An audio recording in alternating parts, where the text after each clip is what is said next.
If you're looking for the cheapest coins in Madden 23, head over to AOEAH.com. They are fast and reliable. And make sure to use code WOLF for 3% off. Link is in the description. Today I'm going to show you guys how to stop the run from the $3-2 from any formation in the game. However, you are going to struggle with the new quad father that's plaguing Madden Ultimate Team. Now, what EA likes to do is they will juice a card really bad. Now, I don't know if I don't play Ultimate Team, so I don't know if you have to get that card from packs or you earn it in the competitive MUT Pass. Doesn't matter, okay? They're going to juice a card to entice players to come play, and that's just the way it's going to be. And then they're going to say they patched it or nerfed it later once they make their money and the money starts to dwindle as far as the packs or whatever it goes. It's just, it happens every year, okay? You guys remember Eric Dickerson, right? You guys remember previously we had cards like this all the time in Ultimate Team, but I'm going to show you guys how to slow it down. Now, from the $3-2, you can't slow down the quad father the way you want, but everything else you can use $3-2 for. Now, as far as personnel, we have our Mac, we have Bosa. I'm going to go ahead and leave the linebackers in because I think if you're struggling with the run, you may want to leave them in, but you don't have to. You could actually take these guys out and you can put the free safeties and safeties in these positions. Probably put Jackson on the outside here.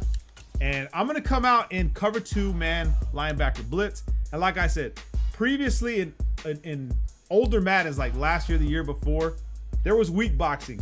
This year, there really isn't. Okay, so that means that I can stop a wing tight zone weak from dollar, okay, or I can stop 2-6 duo from wing tight U or halfback. I can stop them all from dollar. But let's talk about the halfback zone weak. It could be any run of the game. I'll show you guys what I mean. Okay, so if we leave the play stock, like I tell you guys when you're running pass defense, if you leave it stock, chances are, I mean, the dollar in itself is already good, and I can pretty much get around a lot of these blocks. However, it becomes a problem when your opponent knows what he's doing, when he's got a run scheme going. Okay, let me just try to show you guys one more time. I can, like right here, if it's a user, he's going to take off left, whatever. But let me show you guys, if you want to sell out on the run using cover 2 linebacker blitz, right? You're going to press wire triangle left stick down and then shade over the top, wire triangle right stick over the top.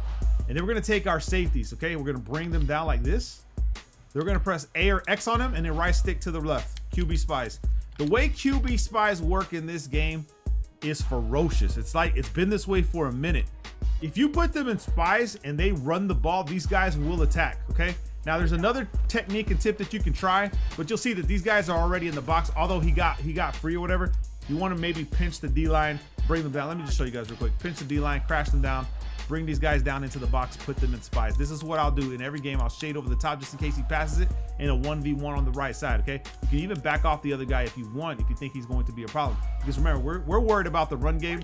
So if he tries to run the ball, we come here and we stop him at the damn line of scrimmage. Now, a lot of the defense has to deal with how good are you on your user side, okay? Are you good or are you a bum? If you're a bum, you're gonna have to practice. You're gonna have to get good, son. It's just the way it goes, okay?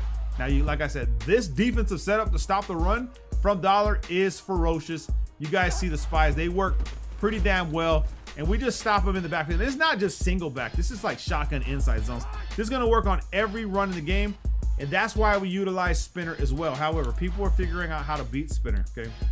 Now, one way to beat spinner is to run the 0-1 trap from tight offset tight end. Now, I don't know how well the CPU will do it, but you're going to come across the 0-1 trap a lot. And what people do in this defense, they'll baseline press, shade over the top or shade outside, but you're going to have to bring these guys back down into the box, okay? You're going to have to do it. You have no choice. However, with the right settings or whatever, I mean, there's too many holes for them. 0-1 trap counters the spinner, okay? However, it doesn't counter the cover 2 linebacker blitz. So we're going to run the same thing, put these guys back in spies like this, okay? And we'll play this side and see what happens with these spies.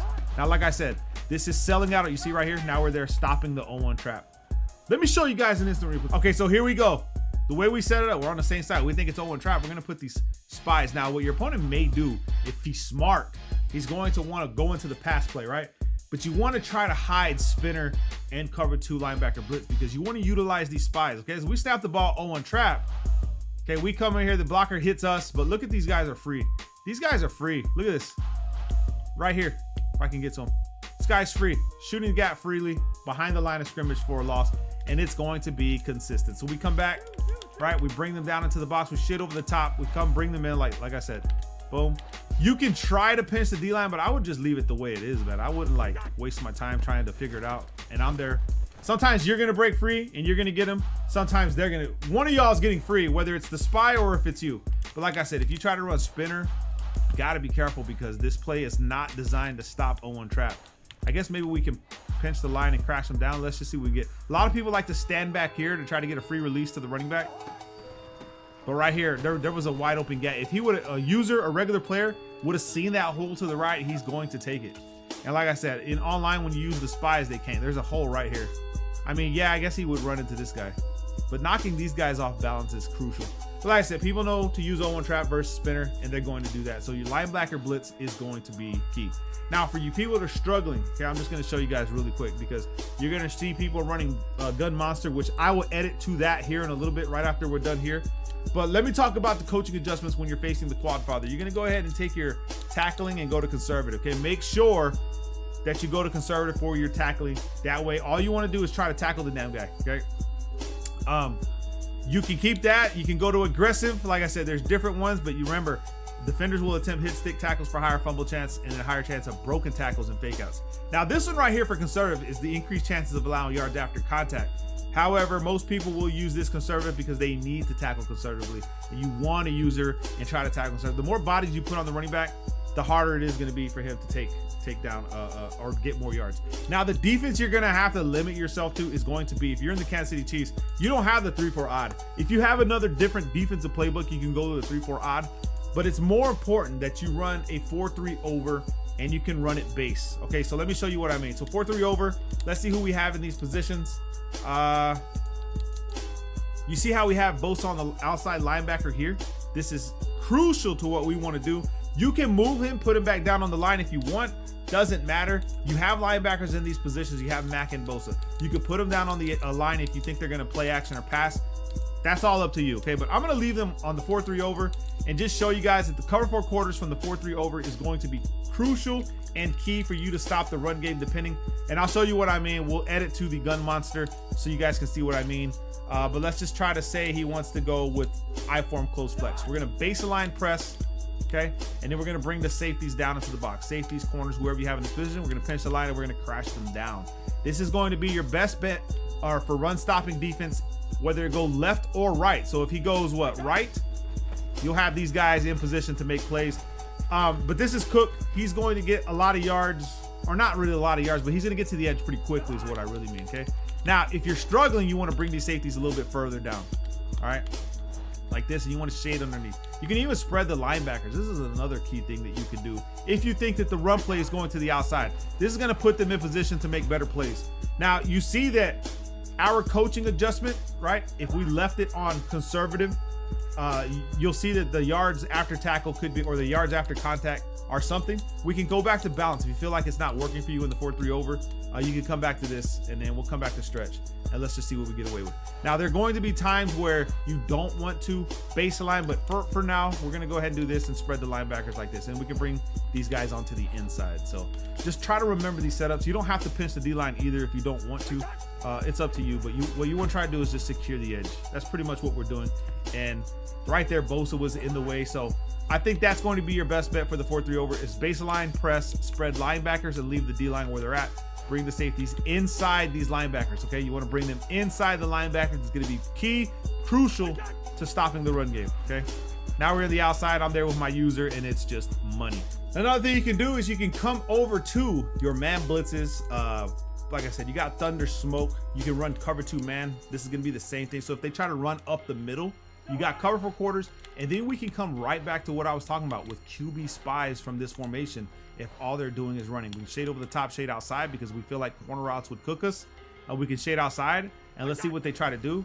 It's the same play. We got someone there, but Cook, I mean, he's got the jukes, okay? He's got the jukes. What can you do? You can try to mitigate that by bringing these guys down, putting them in spies, pinching the D-line, or just spreading them out and crashing them down, okay? Taking them off their default pass rush and just putting straight down, crash down the middle, and then you just, like, look at this. You see what I'm saying? Like, look at this. You're going to stop everything from the 4-3 over if you pick the right plays, son, and make the right adjustments. In order for you to counter what's happening in the game, you're going to have to lab it up, man. You can't just think dollar's going to stop everything. It's not. You're going to have to come to this. All we're going to do is we're going to just crash the line down, okay? We're going to press, shade over the top, and then we're gonna put these guys in spies and bring them down like this into the box. And then we use the guy that's gonna be on the fullback or however you want to do it. Like I said, we're selling out for the run. We're trying to stop the run, okay? And we're here in position to make those stops. I mean, you see the defense, it's working. Now for Gun Monster, what people are gonna try to do to you, all right? They're gonna try to do this to you. And I'm gonna teach you guys. Let's go ahead and go into it. All right, so we're back. We're in the spread offense, and I'm gonna show you guys what you need to do. We're gonna be in the 4-3 over. If someone calls Gun Monster, you can pick one of these man blitzing plays. We'll go ahead and use free fire. But let me just show you guys really quick. Let's find Monster. It's here somewhere. Double stack Monster right here. Perfect. You're gonna come across this offense playing versus the Quadfather, and they're gonna wanna run RPO zone alert. I don't know. I think that maybe they're going to pass it. Let's just see. But here's the problem. You see how our defense is cooked and it leaves like a little, you know, like it's scrambled, right? Like our players are offline. They're trying to line according to the offense. And I don't know like what this guy's going to run, right? Let's see if he actually runs the ball. Okay, so he's running the ball. Now with the Quadfather being lit up, he's going to be running up the damn field. So here's what you need to do. You're going to come out of the 4-3 over. You're going to come out in the free fire. We're going to base align. Remember, the base aligning is going to be the most crucial thing. Right when you see Gun Monster, as soon as you come out of the huddle, you base align. That's going to bring everybody back down, and you just bring everybody back down into the box like this, okay? Just like this. Just trust me, all right? You can shade over the top. Now, if he tries to run this, you can crash the line down as well. Make sure that they get a crash down. Okay, just like that, you can crash the line down. So when he tries to run it, bro, we got everybody here. Ain't nobody getting away. Gun Monster's not gonna be an issue if you know what you're doing. So remember, once you see that in the personnel, you base a line like this, okay? You can pinch the line, crash them down, whatever you want to do. Bring these guys down just for extra added support like that, close to the box. And just wait for him to snap the damn ball. Like I said, he's not gonna be able to beat everybody. These guys are gonna be there, son. And if you have secure tacklers, imagine. He's not getting away, okay? So don't worry about, I've been seeing on Twitter a bunch of these clips from Gun Monster. Don't worry about it. Baseline from free fire 4-3 over, okay? And then, like I said, bring these guys down however you want to do it. It's up to you. You can bring these guys down into the box for more help, but these guys in themselves are already outnumbered, right? They're outnumbered on the line, so there's not a lot they can do, okay? So there it is. Hope you guys enjoy it. There's not a lot to be, like, I wouldn't struggle Ultimate Team against running backs that are X-factored. I won't, because I already know the adjustments and the setups. A lot of people don't know them, so they complain on Twitter about this guy being overpowered. However, that's not the case. You can stop it, son. All right, drop a like. Love you guys, man. Peace.